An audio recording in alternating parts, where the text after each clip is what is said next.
Welcome back. Beautiful first day of spring with the sunshine today, but as is usual for spring too, we've got some rain moving in. Yes, and I was feeling sad about that, and then I was thinking back to last summer with our stretch of dry weather, and then I pulled up the latest U.S. drought monitor, which is the subject of tonight's forecast focus, and this is issued once a week.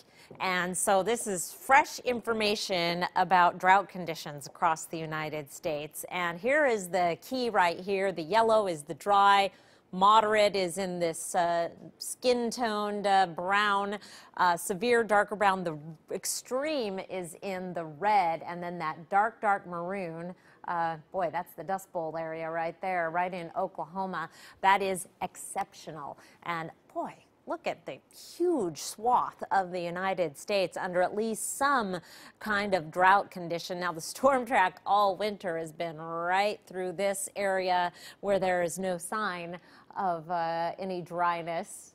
That includes the inland Northwest. We are in great shape, not only now, but our snowpack is at 100% or above throughout the inland Northwest, so that is good. We are bringing up some moisture into California, but a little too much, too fast, so there are all kinds of flood warnings and advisories there because of the potential of rock and mudslides over the burn scars from the wildfires. Here's a closer view on the drought monitor, and there's this tiny little bit through the southern Columbia Basin that is on the dry side, but we have some wet weather on the way, and that might be all it needs to bring that back up into average. Here is our computer model forecast starting off at the current time. We'll be partly cloudy tonight, mostly cloudy by tomorrow morning. Here's tomorrow morning at 7 o'clock, and already starting to see a little bit of wet weather coming up from the south into the Lewiston area, southern portions of the Palouse. Rain moving into Spokane and Coeur d'Alene somewhere around noon. We'll have hit and miss showers tomorrow afternoon before more steady rains move in on an atmospheric river starting tomorrow night and continuing through Thursday. There are flood watches in effect for the Northeast Mountains, North Idaho, all the way to the east slopes of the Cascades for the potential of some minor lowland flooding as well as rock slides, mudslides, debris flows, all that jazz. There's that moisture starting to work its way into California. We have a front that's going to be joining forces with that, bringing the interesting weather. I have a 2 on the impact scale for light impacts in general, rain and high mountain snow, umbrella weather, and there is that flood watch in effect for the rain on the way.